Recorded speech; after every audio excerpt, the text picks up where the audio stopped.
क्या इस हाउस में शिव जी की फोटो दिखाना मना है? राहुल गांधी का सवाल तो आपने सुन लिया होगा। बात करते हैं कि लोकसभा में leader of opposition Rahul Gandhi पर आरोप है कि उन्होंने लोकसभा में अपने पहले भाषण में लीडर ऑफ अपोजिशन के तौर पे पहले भाषण में हिंदुओं का अपमान किया। एक ट्वीट में former union minister Smriti Irani ने एक वीडियो पोस्ट करके यही आरोप लगाया है। सुनिए कि वीडियो में राहुल गांधी आखिर कह क्या रहे हैं। शिव जी कहते हैं डरो मत, डराओ मत, अभय मुद्रा दिखाते हैं, अहिंसा की बात करते हैं, त्रिशूल को जमीन में गाड़ देते हैं। इसके बाद राहुल गांधी ने जो कुछ भी कहा उसको संसद की कार्यवाही से हटा दिया गया। राहुल गांधी ने अपने भाषण में हिंदुओं और हिंसा को लेकर कुछ ऐसा कहा जिसे लेकर सत्ताधारी बीजेपी ने आपत्ति जताई और कहा कि राहुल गांधी ने हिंदुओं का अपमान किया है। इसके जवाब में पीएम मोदी ने कहा कि ये बहुत गंभीर विषय है। सुनिए कि पीएम नरेंद्र मोदी क्या कह रहे हैं। ये विषय बहुत गंभीर है। पूरे हिंदू समाज को हिंसक कहना ये गंभीर विषय है। पीएम मोदी जिसे गंभीर विषय बता रहे हैं उससे जुड़े ट्वीट में 2019 के लोकसभा चुनाव में राहुल गांधी को अमेठी से हराने और इसी सीट से 2024 में हारने वाली बीजेपी नेता स्मृति ईरानी ने लिखा है कि कुछ लोग सुधरेंगे नहीं। उनसे कहूंगी हिंदू न पद से है न प्रतिष्ठा से। हम हिंदू तन मन विचार व्यवहार और संस्कार से हैं। सनातन का परम सत्य है हिंदू और हिंसा पर्याय नहीं। ऐसे आरोपों के बाद सवाल उठ रहे हैं कि क्या राहुल ने सच में हिंदुओं का अपमान किया। इसके जवाब में अयोध्या से जीते समाजवादी पार्टी के सांसद अवधेश प्रसाद जी ने क्या कहा वो आपको सुनाते हैं। उनका स्टेटमेंट इंटायर हिंदू के लिए नहीं था, उनका था भारतीय जनता पार्टी के लोगों के लिए, आरएसएस के लोगों के लिए। राहुल गांधी की कांग्रेस और अवधेश प्रसाद जी की समाजवादी पार्टी दोनों ही इंडिया अलायंस का हिस्सा है। अपने अलायंस के लीडर राहुल गांधी को लेकर अवधेश जी का कहना है कि राहुल ने जो कुछ भी कहा था वो आरएसएस और बीजेपी को लेकर कहा था। उन्होंने पूरे हिंदू समाज को हिंसक नहीं कहा।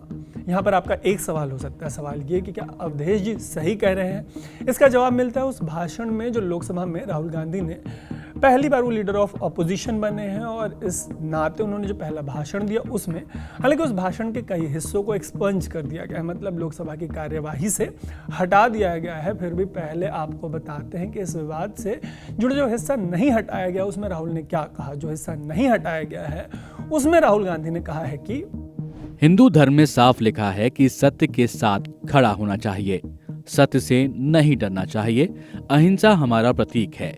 और इसके बाद उन्होंने भगवान शिव की अभय मुद्रा का जिक्र किया। तो अभय मुद्रा पे भी बात करेंगे। हालांकि संदर्भ यानी कॉन्टेक्स्ट के लिहाज से आपको बता दें कि राहुल गांधी के इस भाषण के दौरान सरकार चला रही पार्टी बीजेपी ने ये कहकर आरोप लगाना शुरू किया कि ये पूरे हिंदू समाज का अपमान है और राहुल गांधी को माफी मांगनी चाहिए। हालांकि राहुल जिस संदर्भ में बात कर रहे थे उस संदर्भ में वो सिर्फ पीएम मोदी, बीजेपी और आरएसएस पर हमला कर रहे थे, वो पूरे हिंदू समाज की बात नहीं कर रहे थे। ये सारी बातें सुनकर आपको समझ आ रहा होगा कि लोकसभा में नेता विपक्ष के तौर पर राहुल गांधी के भाषण के बाद काफी उठापटक हुई। इस भाषण के दौरान उन्होंने भगवान शिव की एक तस्वीर दिखाई।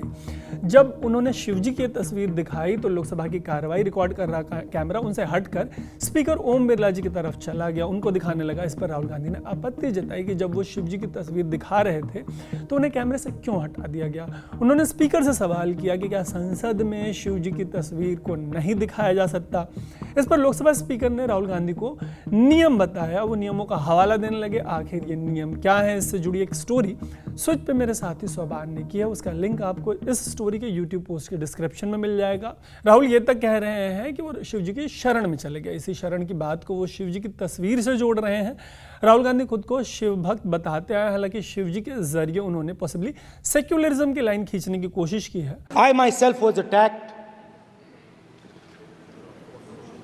by order of the government of India,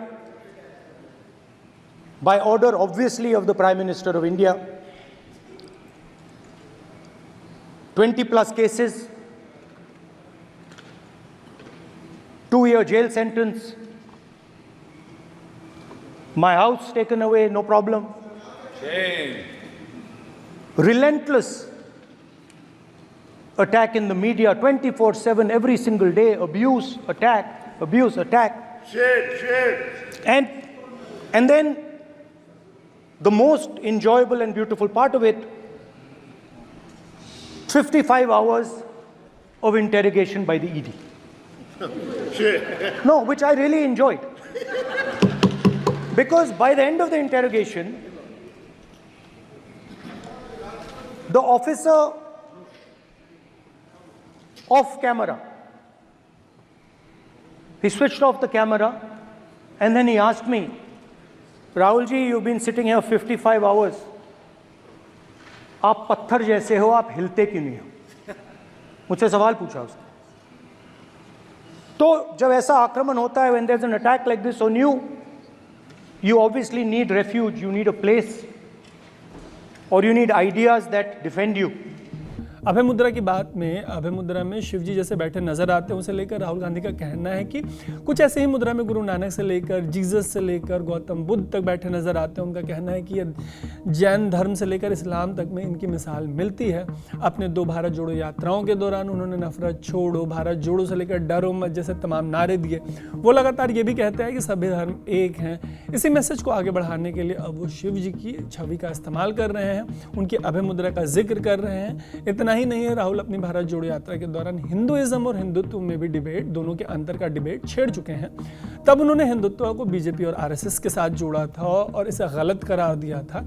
ऐसी तमाम बातों से साफ है कि भले ही राहुल के आलोचकों को लगता हो कि उनको धर्म पर आधारित पॉलिटिक्स पर बोलने से बचना चाहिए, पॉलिटिक्स करने से बचना चाहिए। ऐसा इसलिए कहा जाता है क्योंकि आलोचकों का मानना है कि धर्म आधारित राजनीति करने की स्थिति में राहुल गांधी सत्ताधारी बीजेपी के पिच पर जाकर खेलने को मजबूर हो जाएंगे।